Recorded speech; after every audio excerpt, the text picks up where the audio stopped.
दुनिया भर में कृष्ण भक्ति से जुड़ने वाली संस्था है इस्कॉन। आपने सुना होगा ना, इस्कॉन के टेंपल में जा रहे हैं। पश्चिम बंगाल के नदिया जिले के मायापुर में दुनिया का सबसे बड़ा वैदिक मंदिर का निर्माण इस्कॉन करवा रहा है। करीब 28 लाख वर्ग मीटर में फैला यह मंदिर परिसर दुनिया का सबसे बड़ा मंदिर है। इसकी तस्वीरें आप देखिए, इसके एक एक डिटेल आपको बताऊंगा, लेकिन इतना बड़ा मंदिर, वैदिक मंदिर दुनिया में नहीं है। और इसकी तस्वीरें आप देखते जाएंगे तो हैरान रह जाएंगे। अब तक सबसे बड़े मंदिर के रूप में कंबोडिया के अंकोर वाट को जाना जाता है, जो करीब 16 लाख वर्ग मीटर में फैला हुआ है। यह मंदिर जिसको आपको दिखा रहा हूं, यह बंगाल में अगले साल 2024 में बनकर तैयार हो जाएगा। इसका निर्माण साल 2009 में, यानी ये अंकोर वाट का दिखा रहा हूं, जो अभी तक सबसे बड़ा था। अब उससे भी बड़ा वैदिक मंदिर जो है वो भारत में बंगाल में बन रहा है। और इस मंदिर की आप भव्यता सोचिए कि 2009 से पिछले 14 साल से इसका निर्माण चल रहा है। वैदिक मंदिर की विशालता का अंदाजा आप इस बात से भी लगा सकते हैं कि इसकी नींव करीब 100 फीट गहरी है, यानी जमीन में 10 मंजिला इमारत के बराबर नीचे इसकी नींव गई हुई है। मंदिर का निर्माण पूरा होने के बाद एक साथ 10,000 लोग भगवान कृष्ण के दर्शन कर सकेंगे, जबकि मंदिर परिसर में करीब 1 लाख लोग आराम से घूम सकते हैं। इतना बड़ा मंदिर बन रहा है। इस मंदिर की लागत करीब 1,000 करोड़ रुपए आएगी। और सबसे बड़ी बात यह कि मंदिर भारत की आध्यात्मिक, सांस्कृतिक और ब्रह्मांड के वैदिक मॉडल का सबसे बड़ा केंद्र होगा। इसके बारे में आपको आगे बताऊंगा, लेकिन उससे पहले इस मंदिर की भव्यता और विशालता के बारे में आपको बता देता हूं। इसके लिए इस मंदिर की तुलना दुनिया के दूसरे पवित्र स्थान और ऐतिहासिक इमारतों से एक बार करके आपको बताता हूं, जिससे आपको पता चलेगा कि कितना बड़ा यह मंदिर है। धर्म से जुड़ी विशाल इमारतों की लिस्ट में एक नाम आता है हागिया सोफिया मस्जिद का, जिसे आया सोफिया मस्जिद भी कहते हैं। यह मस्जिद तुर्की के इस्तांबुल शहर में है और इसकी कुल ऊंचाई 55 मीटर और चौड़ाई 5,997 वर्ग मीटर है। दूसरी इमारत है अपने देश में आगरा में जो ताजमहल है। इसकी ऊंचाई 73 मीटर है, चौड़ाई 32,892 वर्ग मीटर। तीसरे नंबर पर लंदन की सेंट पॉल कैथेड्रल चर्च है। इसकी ऊंचाई 111 मीटर है और चौड़ाई 11,838 वर्ग मीटर है। और अब आपको वो वैदिक मंदिर दिखा रहा हूं जो बंगाल में बन रहा है। इसकी कुल ऊंचाई 113 मीटर और चौड़ाई 65,032 वर्ग मीटर में फैला है।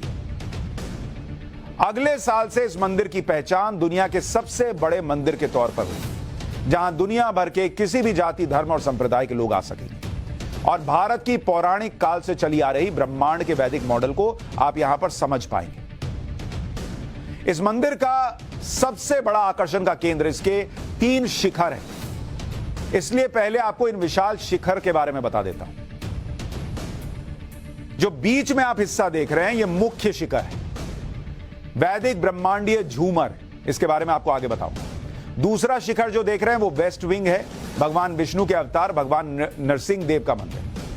और तीसरा शिखर ईस्ट विंग के नीचे वैदिक तारामंडल बनाया जाएगा। जिस तरह आप स्पेस के बारे में जानने के लिए प्लेनेटेरियम में जाते हैं, ग्रह नक्षत्र दिखते हैं, ठीक उसी तरह आप वैदिक प्लेनेटेरियम में सनातन धर्म के बारे में जान पाएंगे। सभी लोक के वर्चुअल दर्शन कर सकें, उसके बारे में समझ सकें। और इन शिखरों पर आप देखिएगा सोने की परत चढ़ाई गई।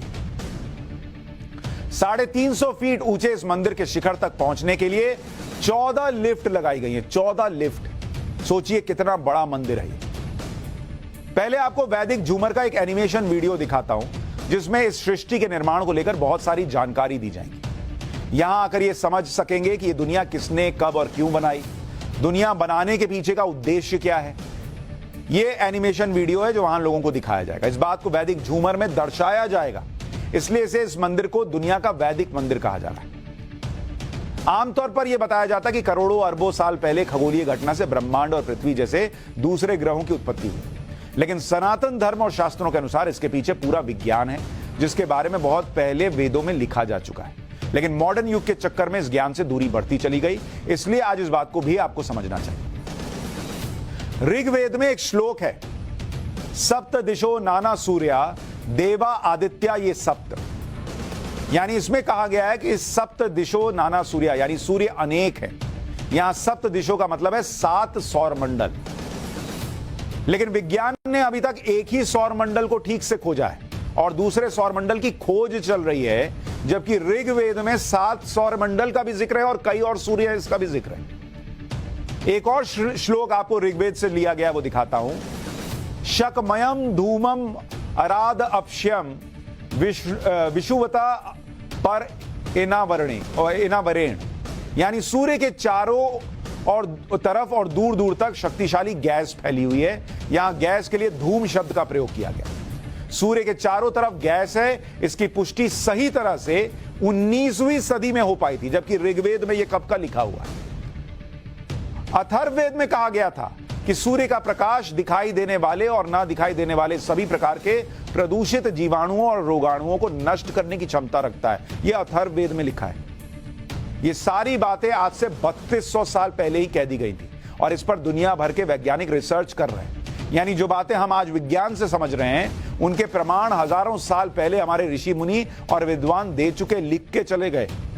और यही वजह है कि इस मंदिर के भक्तों में एक बड़ी संख्या विदेशी लोगों की होगी, जो इन बातों पर पूरी तरह यकीन करते हैं कि हमारी सनातन परंपरा और शास्त्रों में जानकारी का भंडार छिपा हुआ है। आज आपको इस मंदिर के चेयरमैन से भी मिलाना चाहता हूं, जिन्होंने इस मंदिर को 250 करोड़ रुपए दान दिए हैं। इनका नाम है अम्बरीश दास। ये नाम इन्होंने इस्कॉन से जुड़ने के बाद रखा। इनका पुराना नाम क्या पता है?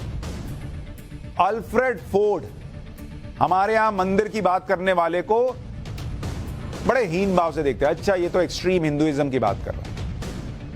वहां अल्फ्रेड फोर्ड जो है वो 250 करोड़ भी दे रहे हैं और इन्होंने अपना नाम भी अम्बरीश दास कर लिया। ये अमेरिका की मशहूर कार कंपनी फोर्ड के मालिक है भाई, वही फोर्ड कंपनी जिसकी कार आप चलाते हैं। अमेरिका के प्रसिद्ध उद्योगपति हेनरी फोर्ड के पोते हैं। 1975 में अल्फ्रेड इस्कॉन से जुड़े और इस्कॉन के संस्थापक प्रभुपद के साथ भारत आ गए। भारत आने के बाद इन्होंने हिंदू धर्म अपनाया और फिर अल्फ्रेड से अम्बरीश बन गए।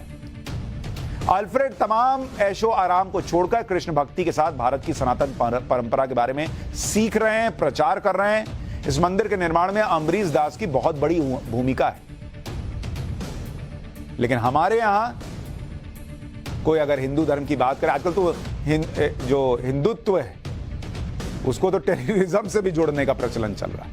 लेकिन यहां बड़े बड़े विदेशी आकर हिंदू धर्म को अपना रहे हैं और इतना बड़ा बड़ा मंदिर बन रहा है।